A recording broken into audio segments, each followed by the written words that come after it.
Bonjour à tous, merci à vous de me rejoindre pour le pilote de cette nouvelle série de vidéos. Et oui, cette émission portera seulement sur des films français, tout genre et toutes époques confondues. Parce que si j'adore le cinéma et les séries anglophones notamment, y a pas de problème, hein.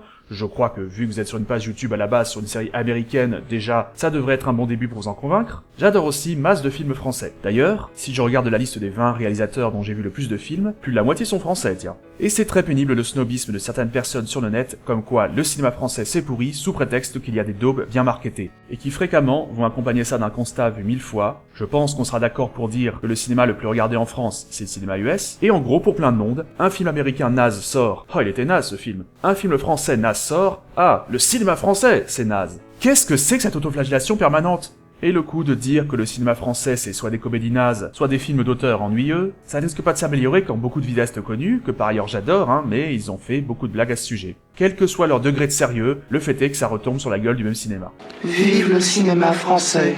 C'est pour ça que dans cette série de vidéos, je vais vous en conseiller des bons. Parce que trop de vidéastes qui pourtant ont des chaînes spécialisées sur le cinéma ignorent presque totalement la production de l'Hexagone. Donc en passant, merci à ceux qui font des efforts pour aller voir des films français au cinéma pour nous en conseiller. Ceux sans avoir simplement comme but d'aller en voir un pourri pour en faire une critique en mode lol pouet pouet c'est nul. Et ça aussi c'est fréquent. Question cinéma, je suis cinéphage, sans être le plus grand connaisseur. D'un point de vue technique ou analytique, je vais essayer d'apporter ma petite pierre à l'édifice. Pour ce premier épisode, nous allons parler de deux films que j'adore depuis que je suis môme, La gloire de mon père et Le château de ma mère. Sorti en 1990, c'est un projet qui trouve ses racines des décennies plus tôt. De son vivant, Marcel Pagnol a souvent pensé à adapter lui-même au cinéma ses 3 livres de souvenirs d'enfance, livres qu'il a écrits à la fin des années 50, Le temps des amours étant un cas particulier. Lorsqu'Yves Robert lui avait demandé les droits en 1961, Marcel Pagnol lui répondait qu'il tenait à le faire lui-même lorsqu'il le pourrait, ce serait son dernier film. Mais l'âge avançant et sa santé déclinant, lorsqu'il a compris qu'il ne pourrait plus le faire, en 72, il en reparle à Yves Robert. On a fait un repas avec Pagnol. Il nous a dit ce soir-là, si jamais quelqu'un fait mes souvenirs d'enfance, j'aimerais bien que ce soit la Gaumont et j'aimerais bien que ce soit Yves. Dans les années 80 est développé le projet d'adapter à l'écran le diptyque Jean de Florette émanant des sources. Je n'exclus pas d'en parler dans une future vidéo d'ailleurs. Avec l'aval de Jacqueline Pagnol, le grand Claude Berry derrière la caméra et un casting prestigieux, les deux films tournés de concert et sortis tous deux en 1986 sont de très grands succès et trônent tous les deux en tête du box-office de cette année-là. De quoi convaincre le producteur Alain Poiret, à ne pas confondre avec Jean-Marie ou Jean Poiret, en plus son nom s'appelle pas comme ça, de la viabilité de projet de porter Pagnol à l'écran. Il aimerait donc réitérer. Le souhait d'Yves Robert de finalement s'atteler à la tâche pour adapter La gloire de mon père et Le château de ma mère tombe bien. Yves Robert, en plus, aligne les succès depuis des années, le plus gros échec commercial de sa carrière, à l'époque, étant Salut l'artiste, qui a tout de même dépassé les 500 000 entrées, donc pas le beat du siècle. En juillet 88, donc, Yves Robert propose à l'auteur Jérôme Tonnerre d'adapter les romans. D'abord réticent, l'auteur est convaincu par le réalisateur Claude Sautet. Avec l'écrivain niçois Louis Nucera, qui de son propre aveu n'avait rencontré Pagnol qu'une fois, mais aimait beaucoup ses œuvres, les trois hommes doivent donner corps à une histoire principalement faite d'anecdotes. C'était très difficilement adaptable. Ça avait été écrit par Pagnol au fil de la plume, il n'y avait aucune structure. Il pioche des éléments dans les livres La gloire de mon père et Le château de ma mère, mais aussi du temps des secrets. Je vous avoue humblement que je ne sais pas pour Le temps des amours, car c'est le seul que je n'ai jamais lu. La pré-production commence et un budget très confortable est alloué. Les deux films seront tournés d'une traite. Les castings et les repérages sont lancés, mais à quelques semaines du tournage, Yves Robert est hospitalisé pour une occlusion intestinale. Claude Pinoteau s'occupera donc d'une partie des repérages. Le temps passant, l'avenir du film devient incertain. On se demande même si Claude Pinoteau ne va pas reprendre le film. Jacqueline Pagnol et les acteurs sont d'accord si jamais Yves Robert ne se remet pas à temps, car il y a une deadline, le film doit être majoritairement tourné en été. Tous les lieux sur lesquels on jouait étaient des lieux de mon enfance. Sainte-Marthe, le quartier de Marseille où était le QG du film, c'est là où j'allais à l'école quand j'étais petit. Je me suis effectivement amusé à chercher les lieux de tournage sur Google Maps. Bon, je ne parle pas du Palais Longchamp ou du Parc Borély, ça c'est très grand public, mais même des endroits moins évidents pour ceux qui ne connaissent pas bien Marseille. La rue où la famille habite, la rue de l'école primaire, l'endroit où le tram sort d'un tunnel, le brocanteur.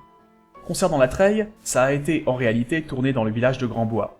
Quant à la Bastide Neuve, ça n'a pas été véritablement tourné à la Bastide Neuve, qui est dans ce triste état, mais à Allo. Mais outre les repérages, démarre le casting au printemps 89. Pour le rôle du père de Marcel, Joseph Pagnol, Yves Robert pense d'abord à Daniel Auteuil, qui a joué Hugolin dans Jean de Florette émanant des sources, mais l'acteur de son propre aveu ne veut pas se laisser enfermer dans les pagnolades et refuse. Yves Robert se tourne alors vers Philippe Cobert, auquel il a également pensé très tôt. Le comédien néanmoins est un homme de scène, plus que de cinéma, et il hésite. Mais J'ai demandé le scénario, et quand j'ai lu le scénario, j'ai été bouleversé, ça m'a fait pleurer. J'ai retrouvé exactement les livres de mon enfance, je ne les avais plus lus depuis. J'ai retrouvé exactement les livres, et le personnage, je me suis dit, je veux jouer ce personnage, tout de suite. C'est comme ça que ça se passe. Seulement, l'entourage de Philippe Cobert le convainc qu'on lui propose un cachet vraiment trop dérisoire. Et durant un temps, les ponts sont coupés. Et donc, j'ai failli pas faire le film. Pendant 2 mois, ils ont tout fait pour me faire craquer, ils ont auditionné tous les acteurs de Paris. D'autres comédiens font un essai, entre autres des amis de Philippe Cobert, ou bien Philippe Hucham, mais qui était trop jeune et jouera un autre rôle, ou d'autres encore qui auraient dû simuler un accent. On songe également à Patrick Bruel. Puis l'agent de Bruel avait fait passer une note dans François en disant qu'il était pris pour le rôle, pour forcer la main, et moi j'ai pas bougé. Finalement, on reviendra vers Cobert et un compromis sera trouvé question cachée. Depuis, il a joué des rôles où il est moins gentil. J'ai plus besoin de toi, Jean-Nini. Ça sert plus à rien, là. Pour la mère de Marcel Pagnol, Augustine, Nathalie Roussel est engagée. Elle est formidable dans son rôle. Si je devais résumer son personnage, je dirais qu'il allie douceur et fragilité. Mais elle a aussi une certaine force de caractère. Tout ça pour le bien-être de sa famille. Dès le premier moment, il a fallu que je me mette dans la peau d'une maman. Yves Robert qui m'a dit, dans la vie, tu dois être maman. Sur le plateau, tu dois être maman. Avec Philippe Cobert, tu dois être maman. Il est possible que vous l'ayez vue ça et là. Elle a joué dans quelques succès. Mais aussi dans le seul film de Patrick Sébastien. Pour le rôle de l'oncle Jules, on retrouvera Didier Pin, un habitué des rôles de personnages certes secondaires, mais dans beaucoup de films populaires des années 80 et 90. Mon gentil chevalier Godefroy a bien mérité de son surnom du Hardy. C'est un banni très vaillant et ne s'est point laissé à cornardir. Encore une fois, on y revient, il avait déjà joué dans Jean Florette et Manon des Sources, et c'est avec ce film qu'Yves Robert l'avait d'ailleurs repéré. Accessoirement aussi, c'était l'oncle de Vanessa Paradis. Oui, je dis c'était parce que j'étais un peu triste quand on a appris sa mort en février 2019. Le rôle de Tante Rose sera pour Thérèse Liotard. Non, j'ai dit Liotard, pas Léotard. Autre comédienne habituée des seconds rôles, mais qui a tourné pour un grand nombre de fameux metteurs en scène. Mais en réalité, oui, les rôles adultes principaux dans les 2 films, encore que la Tante Rose apparaisse surtout dans le premier, c'est encore Didier Pin que les gens doivent connaître le plus. Dans le château de ma mère, cela dit, des comédiens très connus auront des rôles secondaires. On y reviendra. Au printemps 89, il y a un casting ouvert pour les enfants dans le Sud. Et là, il y a eu un raz-de-marée, mais je dis bien, j'ai jamais vu ça depuis 25 ans que je travaille. Il y a eu un raz-de-marée, les gens se sentaient hyper concernés. C'était Pagnol, donc c'était leur patrimoine. Pour le rôle de Marcel Pagnol à 9 et 10 ans dans les premiers et seconds films, le rôle est choix à Julien Kamiaka, qui, né en mai 78, avait plutôt 11 ans au début du tournage en été 89. Mais ça passe. Dès le départ, il avait prévenu Yves Robert qu'il ne souhaitait pas faire carrière dans le cinéma, mais devenir ingénieur, et c'est précisément ce qu'il est devenu. Le jeune Victorien Delamarre, qui joue le frère cadet de Marcel, Paul Pagnol, me fait plutôt rire dans les films, avec pas grand-chose souvent. Monsieur dame. Et Fenestrelle qui est Fontainier. Monsieur dame. Ce n'est même pas forcément le texte, mais son interprétation pour des répliques par-ci par-là. Il a l'air bien jeune ce bébé. Apparemment, le petit bonhomme sur le tournage était également très rigolo. Lui non plus n'a pas fait carrière dans le cinéma, même si 3 ans plus tard, il a eu un petit rôle dans 1, 2, 3 Soleil de Bertrand Blier. On aime bien Victorine aussi. Mais à part un rôle dans la mini-série Le Château des Oliviers, ce sera tout pour sa carrière à l'écran. Il est devenu plombier. Pour le grand copain de Marcel, Lily des Bellons, eh bien, alors, la ressemblance physique, lorsqu'on joue quelqu'un ayant véritablement existé, j'ai tendance à dire que c'est secondaire. Mieux vaut une ressemblance très vague et une bonne interprétation que l'inverse. D'autant plus dans ce cas-là que, personne n'ayant spécifiquement cherché à quoi ressemblait le véritable David Magnan, le véritable nom de Lily des Bellons, ne connaissait le vrai visage du garçon. Il n'empêche que Yoris Molinas est très bon dans le rôle, mais, en termes de casting, il était un peu trop vieux. Manifestement, il a bien 12 ans, alors qu'en réalité, en 1904, il avait le même âge que le petit frère de Marcel, Paul, à savoir 6 ans. À cet âge-là, 6 ans d'écart, c'est considérable quand même. On a moins de 6 ans. On retrouve en vrac également dans le rôle d'Edmond des Papillons, Paul Crochet qui est... Qu'est-ce que tu fais, gros dégueulasse? Ah, tu braconnes seulement. Oh, je préfère ça.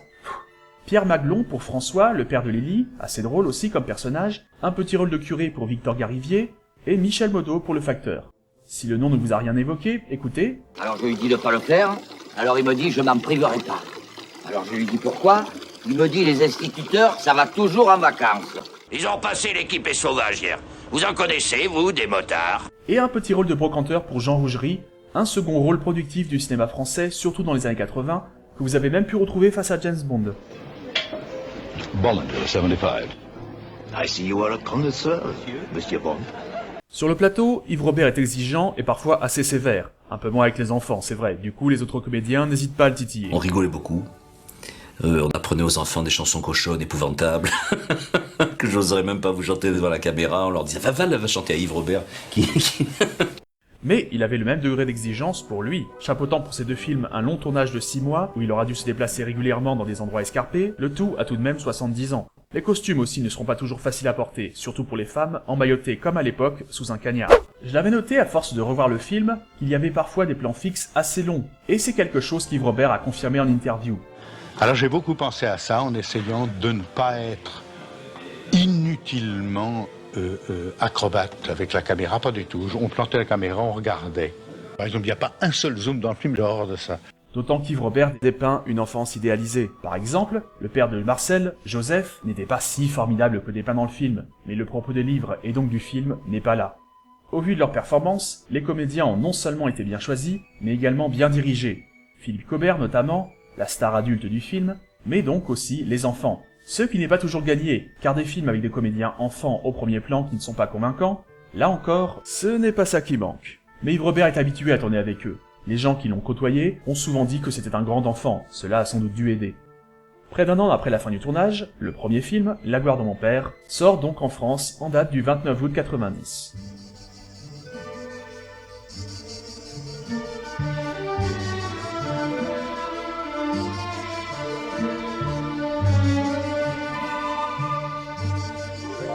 Rien que les premiers plans, sous la splendide musique que Vladimir Cosma a composée pour le film, font déjà rêver.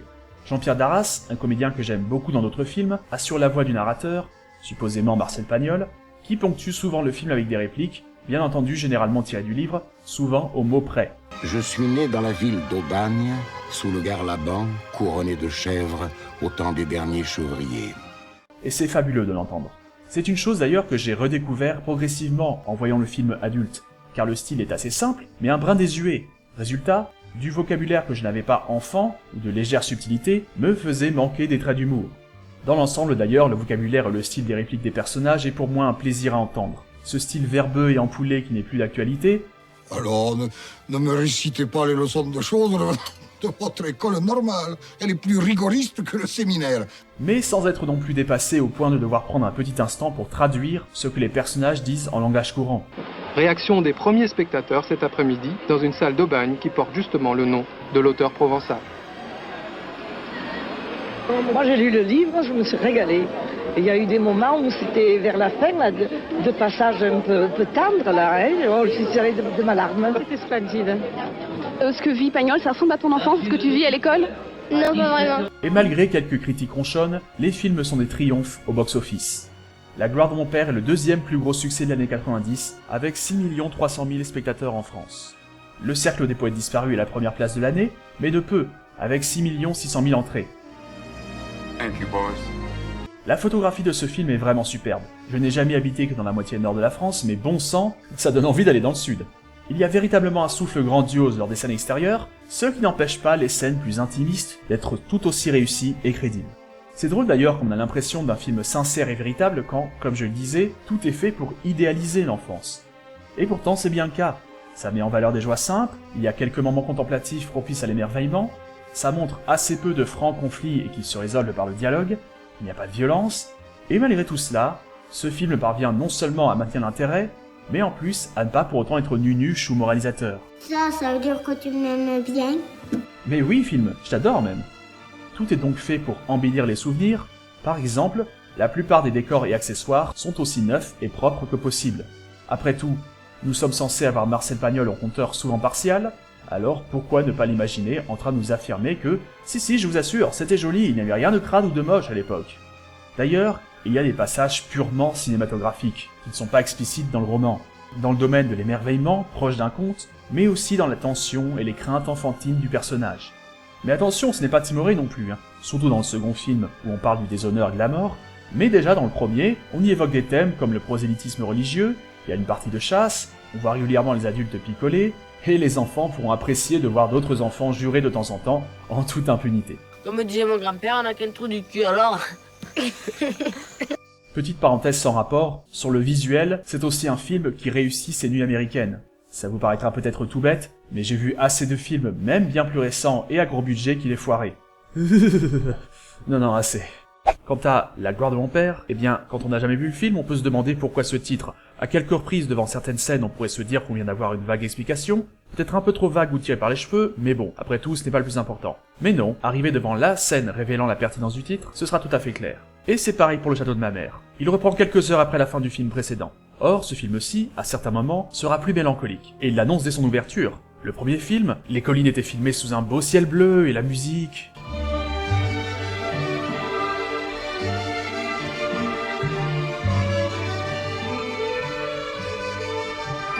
Émerveillement. Le deuxième film, eh bien, constatez la différence.